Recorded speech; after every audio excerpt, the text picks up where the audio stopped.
The Locked On Podcast Network presents the College Sports Big 3 in 30. The three biggest stories in college sports. From our local experts at the Locked On Podcast Network. We bring you the real story. Why it matters, what's next, who wins the big game, and more, all in 30 minutes. The College Sports Big 3 in 30 starts now with the biggest story in college sports.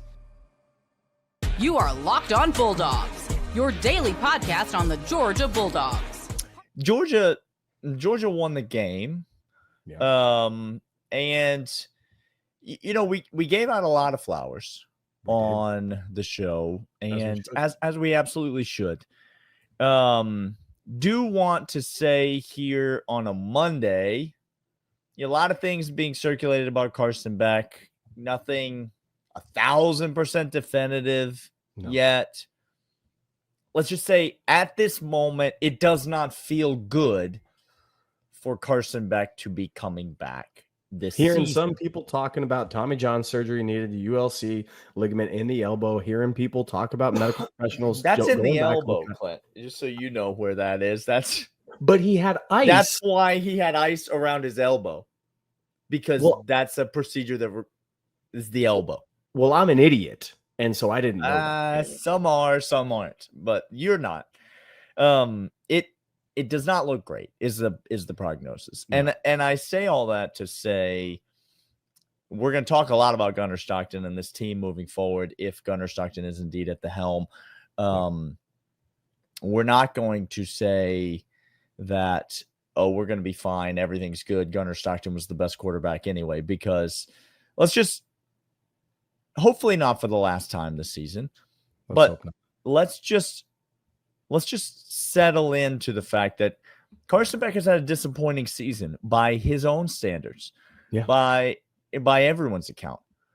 But Carson Beck has led this team to 11-2, SEC champion, number 2 overall seed, number 2 overall ranking in the college football playoff rankings, number 2 overall seed in the college football playoff bracket.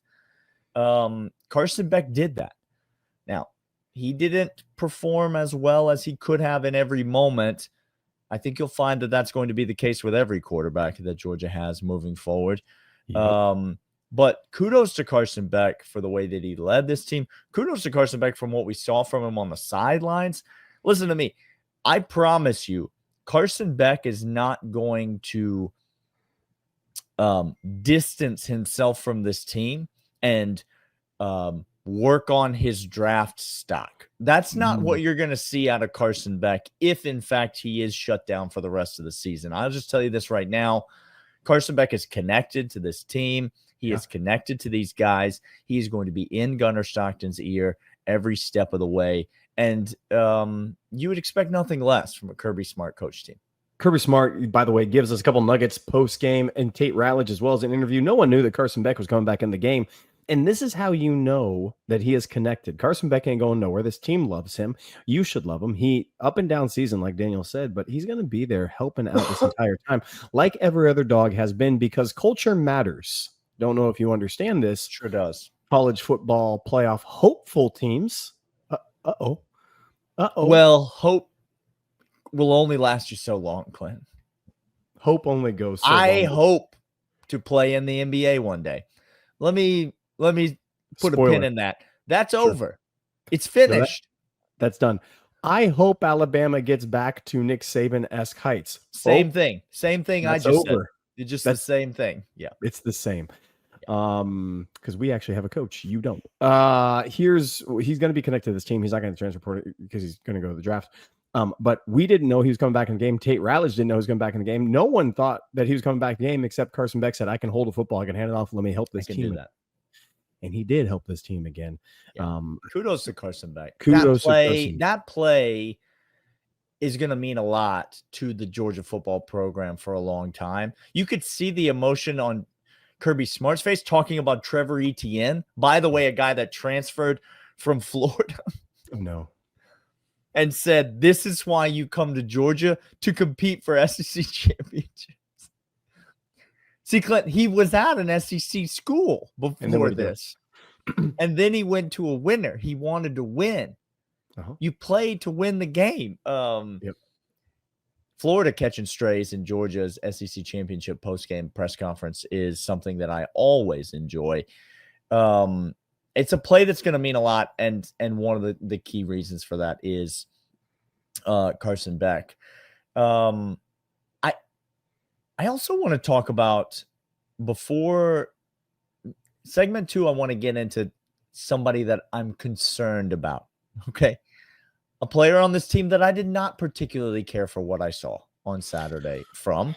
Okay. And that brings me concern. Before we get to that, I think Kirby Smart dropped a bomb in his post-game press conference. It doesn't seem like a bomb, but let me tell you, this has ripple effects that are massive.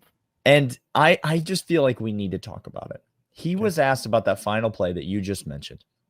And he said, well, we didn't really know. We knew that if the penalty was overturned, we knew that, an earlier in the season this had happened, and we had been prepped for it. And so we were thinking about it. If he had to come out of the game, we knew we'd be able to get it done. And then he said, and they told me on the headset that Carson could go, that Carson was going to be good, that he could go in, that he could hand the ball off. So we knew. They told me on the headset that Carson was good to go, so we knew that if Gunnar had to come out for a play, that we'd be good there.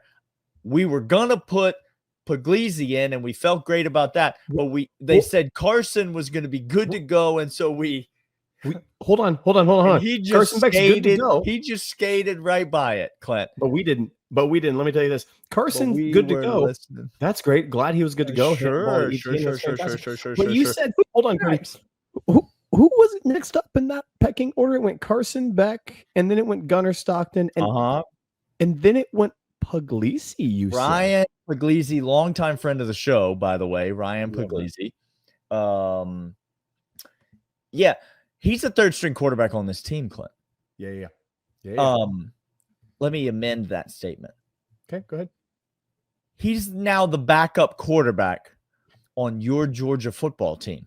We are one play away, God forbid, from Ryan Puglisi being your starting quarterback for the University of Georgia football team. I'm just going off what the head man Kirby Smart said was going to be the next quarterback into the game. I'll tell you, it's interesting, if nothing else. It's interesting that Jaden Rashada, who seems to find his way on camera on the sidelines a lot, it's interesting that he is not the guy that was reaching for a helmet in that situation. It's interesting because Ryan Puglisi, a freshman, just kind of been biding his time all year. You kind of feel like buried on the depth chart. You got more quarterbacks coming in, Montgomery coming in. This guy seems to be just trying to slot himself right in there as the next in line. Something that we've said all along, this guy was no Dylan Raiola insurance policy. This is the guy that was here, and he was ready to get after it from day one. We had him on this show, and you could tell this kid's got it.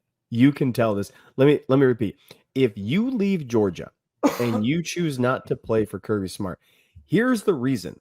I will tell you, just skip over the paywalls. Skip over everything. Skip them. It's because you don't like competition, one. Yeah. Or you tried competition and other people beat you out, two. The reasons. That's it.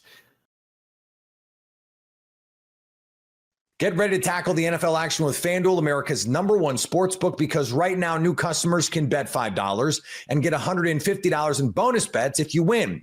The FanDuel Sportsbook app gives you everything you need to place live bets on the NFL all in one place. So when you get a hunch in the middle of the game, you can check out the latest stats, view live play-by-play, and so much more on the same page where you place your bets. Just visit FanDuel.com to join today. You'll get started with $150 in bonus bets if you win your first $5 bet. You're going to want to check out some lines from Monday Night Football. The Bengals favored by 5.5 at Jerry World over the Cowboys. I have to start Cooper Rush in fantasy. The Simpsons broadcast is looking at some high-scoring football and has the total 49.5. That's FanDuel.com. Never waste a hunch and make every moment more with FanDuel, an official sportsbook partner of the NFL. Colorado Buffaloes, part of the Locked On Podcast Network. Your team every. And although I thought that Colorado was better than TCU, I thought in a way that we learned something from that game, that TCU was unable to stop the run against UCF. And so I figured, you know what, the number one ranked rushing team in the country, they're going to be hard to slow down. They're going to be hard to stop. That's what I thought going into the game. And Colorado's defense, Robert Livingston, they proved me wrong. They proved me entirely wrong. You know, I'm willing to take that one on the chest, or take that one on the whatever it's called. I will make 1,000 more predictions in my lifetime, and I'm sure 500 of them will be wrong. That's just how it goes sometimes. I was wrong about this one. I think Colorado's rush defense was really, really, really good. So on the year, UCF averages 375 yards rushing. Today, they only had 177. And you could tell right away which one of my keys to victory was making this a game where KJ Jefferson had to beat you with his arm. And KJ Jefferson quite literally cannot beat you with his arm, if that's what it comes down to. He threw for 284 yards, 2 touchdowns, 2 picks, only completed 57% of his passes. Colorado's defense, I think, obviously Travis Hunter did a lot of things well. Michael Welch did a lot of things well. I think, who else am I missing? Will Shepard had a really nice game, bounce back game after the dropped Hail Mary, right? But the hero, the big stars of the game, which I'm going to get to my individual stars, it's the defense. I am blown away by this defense, really. 5 sacks on the day. They forced, I think it was 4 turnovers, which is the second time this season they forced 4 turnovers. So I guess they can never just force them in like bunch it. Like they can never just do 1 or 2. They always have to go 4. So they forced 4 turnovers, which was, I mean, amazing. There was a forced fumble by LeJonte Wester. Travis Hunter had, or not LeJonte, Jalen Wester, excuse me. There was a interception by Travis. Who else had an interception? Preston Hodge had a really nice interception at the beginning of the game, because let's see. Everybody's getting. Listen, if you're tuning in, I appreciate all you guys. There's a lot of us in here in the chat right now. I'll type it in. I was wrong. I'll type it into the chat. As you can see,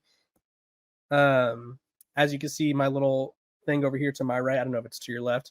I thought UCF was. I expected more from them, to be honest. I think UCF probably skated by some easy competition and looked a lot better than what they were. So yes, I was incorrect. So like I was saying, Colorado forced 4 turnovers. They got 2 picks, then forced fumbles, and Preston Hodge recovered the fumble. He had a pick. Really, really good game for him.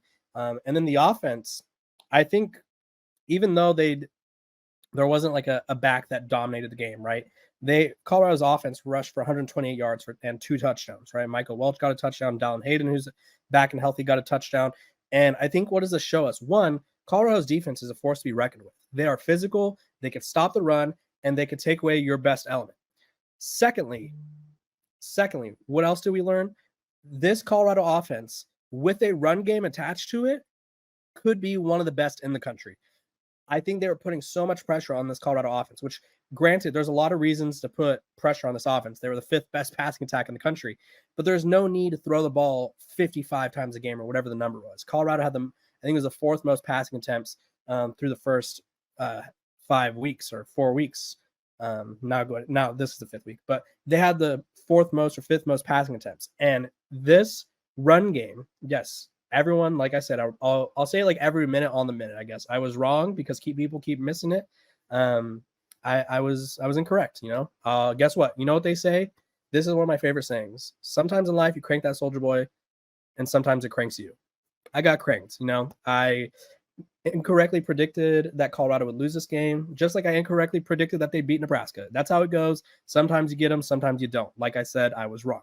Back to what I was saying, though. The offense, with a rushing attack, could realistically push for being, I think they were already near the top of the Big 12 offenses in terms of best offenses. But I do think that they can now push or have a case for being the best offense in the Big 12. Realistically, there's a lot of, Will, you got to relax. You got me there. Appreciate you. Will's out here saying my face got cranked. You know what? I had a rough sleep. I had a rough night. You know, I went to bed late. It happens. Had a couple drinks here and there on a Friday evening, as one does, and we were good. But like I said, this offense right now is looking like they could be the best offense in the Big 12. And if you're in a Big 12 conference where you're able to win a handful more games, like Colorado's 2 wins away from a bowl game, which I get. That's totally exciting. That's great. Colorado, if they're able to sustain this play, this was a complete game for them. They were good on offense. They were good on defense. They didn't have any killer special teams errors like they did against Baylor. And when you don't make a lot of errors, you win by 27. It's a great feeling to have. Coach Prime, great game management at the end of the first half, got them on the board with another field goal, which I think in like past few games, there'd be a sense of like Colorado would probably not do the right thing in that scenario where they could get more points, and they get into field goal range, set up Mata for a nice field goal. And it's one of those things where this is what a complete game looks like for Colorado. This is what they can be. This is, I don't want to say Colorado's ceiling, but when Colorado's on their A game, this is what it looks like. And if you're any other team in the Big 12, you should be very scared because Colorado can defend. No one's going to outscore them if their offense is clicking. And if the offense is balanced, oh boy, look the hell out because Colorado, they're coming, as they say. When we come back, I'm going to tell you guys who my biggest stars were for the game. Comment below who you think your biggest stars were. We can compare, contrast. But first, a quick word from our sponsors. This episode of Locked on Buffs is brought to you by our sponsors over at FanDuel. Hey, NFL fans, you can start the season with a big return on FanDuel, America's #1 sportsbook. So when you get a hunch in the middle of the game, you can check out the latest stats, view live play-by-play, and so much more on the same page where you place your bets. You get started with $200 in bonus bets guaranteed when you place your first $5 bet. That's FanDuel.com. Welcome back to Locked on Buffs. I almost said welcome back. Welcome back. I'm trying to mix words, apparently. Welcome back to Locked on Buffs. Like I said, I was incorrect. And I'll keep saying that every minute on the minute. I said that I thought UCF's rushing attack would be too good, and it wasn't. Colorado stuffed them. So let's just talk about who the biggest stars of the game were. For one, you got to go with Travis Hunter, right? Travis Hunter, I mean, he had the nice touchdown catch at the beginning of the game. He had the diving interception with the Heisman pose at the end, little Desmond Howard action right there. It was really, really, really good from him. On the interception, that was just like peak Travis Hunter. And what I mean by that is he baited the quarterback into throwing that pass. KJ Jefferson did a nice job, breaks a couple tackles to avoid the sack, has a tight end who looks like he's wide open. And he threw it to him. It was just kind of like, oh, here we go. Finally, I could get rid of the ball. And Travis Hunter comes out of nowhere, diving pick, great play, and just all of a sudden, interception, runs down the field, Heisman post. He had a great game on offense. His streak ended, though, unfortunately. He was at, if he would have hit 100 yards receiving, it would have been his 6th game in a row with 100 yards receiving. He finished the game with 9 catches for 89 yards. So he came up 11 yards short, a touchdown. Obviously, he was a big key contributor there. My next star, staying on the offensive side of the ball, Will Sheppard. I think a lot of people thought Will Sheppard was probably going to fall out of the rotation after last week. He drops that crucial Hail Mary catch, and then Omarion Miller had a nice play at the beginning of the game, or at the end of the first half that leads to a touchdown. And so a lot of people were like, you know what? Will Sheppard out, Omarion Miller in. And so the coaching staff showed confidence in Will Sheppard, and he had himself a big game. I think his best game as a Buff. He recorded his first touchdown as a Colorado Buffalo, 4 catches, 99 yards. And the touchdown, mind you, diving catch, great catch. Might be out here for catch of the year, right? I think you got to be a contender for that. But yeah, I think a lot of people were ready for Will Sheppard to get yanked out of the rotation. And he said, not just yet. I got some play. Get ready to tackle the NFL action with FanDuel, America's #1 sportsbook, because right now new customers can bet $5 and get $150 in bonus bets if you win. The FanDuel Sportsbook app gives you everything you need to place live bets on the NFL all in one place. So when you get a hunch in the middle of the game, you can check out the latest stats, view live play-by-play, and so much more on the same page where you place your bets. Just visit FanDuel.com to join today. You'll get started with $150 in bonus bets if you win your first $5 bet. You're going to want to check out some lines from Monday Night Football. The Bengals favored by 5.5 at Jerry World over the Cowboys. I have to start Cooper Rush in fantasy. The Simpsons broadcast is looking at some high-scoring football and has the total 49.5. That's FanDuel.com. Never waste a hunch and make every moment more with FanDuel, an official sportsbook partner of the NFL. A Saturday night shocker in Salt Lake City. On Utes. You get a big win, you're like, oh, let's have Brian on. We'll keep the momentum going. Superstitious and not as fun. And Utah falls flat, 23-10. There's so many things to talk about in this game. Isaac Wilson's performance, the defense missed tackles.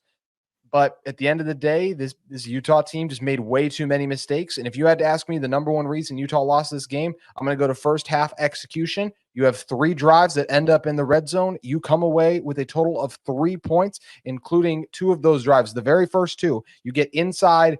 The first one stalled at the 10. The second one inside the 5, and you get no points there.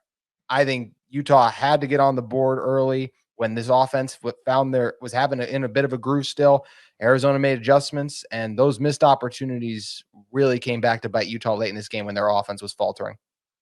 It really did, and I think you can look back and see how the tone was set early in that game. If you took the logos and the colors off the uniform, it was just a team in home and a team in road, it would have looked like that Utah was the road team based on everything that we've seen in the past, because Arizona was the one that was the more physical football team tonight. They really brought the fight and the energy to Utah. And you said it, JT, those first 2 drives, you kill one on the 11, you kill one on the 2-yard line, but then you also allow Arizona to drive down and score on one of those following. And that's a really tough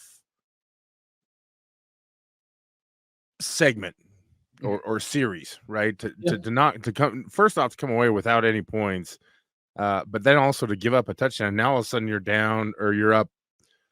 I guess I think I might be getting my drives confused a little bit. No, yeah. So you give up the field goal, and then you get a field goal back, and then you give up a touchdown, right? And so a bad way to start the game for a team that really can't afford to start off poorly. And I think given some of the injuries, Cam Rising obviously the biggest one, but you're also missing Connor O'Toole and Karene Reed, who are 2 of your better defenders, and that Utah's pass rushes look different without Connor O'Toole. I don't know if it's that they're not comfortable with other guys or what's going on, but it just didn't have that same pop that we've seen previously. They were leading the conference in sacks. I don't know if that's still the case after tonight, because Arizona may have jumped ahead. Yeah, they might have. And I do still feel that Connor O'Toole is his team's best pass rusher, even though I think Van Fillinger has done good things. I think Van Fillinger wins with strength and still with some speed to the outside, but more so with strength versus Connor the way he uses his hands and his speed. I think Utah misses him. I definitely felt the absence of Karene Reed in this one. I felt like a few times I think Sione Fotu and Jonathan Hall did good things, but they're not Karene Reed, and that's where Utah missed him. And look, Isaac Wilson's not Cam Rising. We can talk about that more in a moment. But then the other thing I want to say is I was absolutely wrong on this Arizona team. This is what makes college football so fascinating. If you watch Arizona through the first 3 weeks of the season, most of you would have felt the same way I did. That if you look at that team, they're not coming into Salt Lake City to beat Utah. But that wasn't the same team. That team was the one that had so much hype coming into the preseason. That was the one that was ranked inside the top 20. They made adjustments over that bye week. And Brett Brenneman's team, they did a great job executing. The game plan was great. The defensive backs were lights out in coverage. And I've said this before, the way to beat Utah is you have to have a quarterback who can make NFL throws. I don't know if I've seen a quarterback exemplify that more recently than Noah Fafita on that last touchdown drive when Arizona put this game away with those 2 long passes he had, the latter of which, of course, being a touchdown.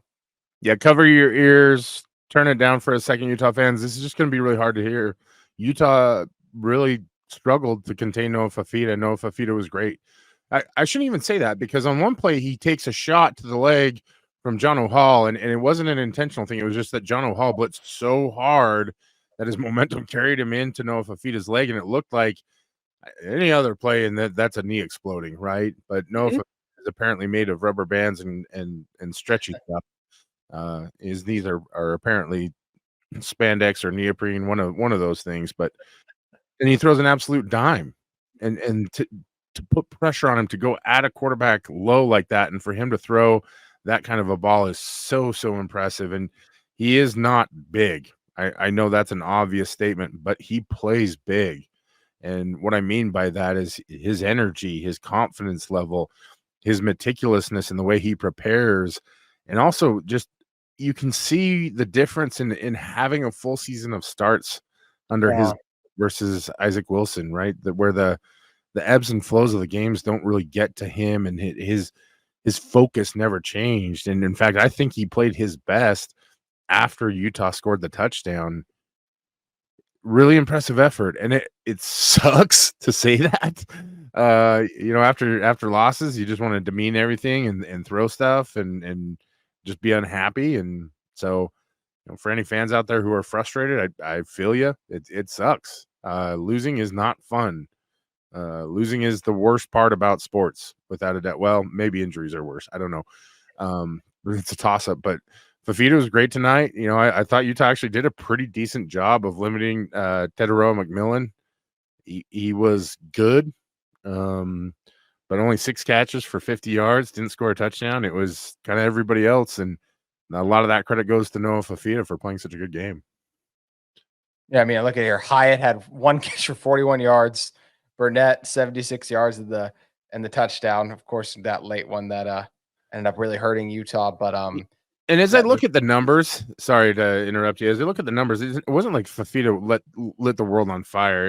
He was 19 of 31 for 197 yards, 2 touchdowns, and interception, a 129 quarterback rating, only a 61% completion rate. So it's not like his numbers were Arch Manning level, which even that is weird to say right now, right? Yeah. But he just made the throws when he needed to, and that offense answered the bell. And that's really what it felt like tonight, was that one team answered and stood up. And it was so weird because the energy level for Utah was so different from last week. You didn't see the same energy, that same confidence, the same swagger. And I don't know what to attribute that to. We've seen this from Utah teams in the past. And I think sometimes after a big win, they'll really grind on guys and push them hard. And if that was the case this week, then I would say that would be a mistake. Maybe they backed off on him this week because it was so hot in Oklahoma, the previous game. I don't know. I'm not on the inside of that. I can speculate with the best of them, but I can't tell you for sure. I'm sure there's some insider out there that probably has some info on it. We'll wait to hear it, and I'm sure people will debate it on social media. But it was a team that did not have the same level of fire, passion,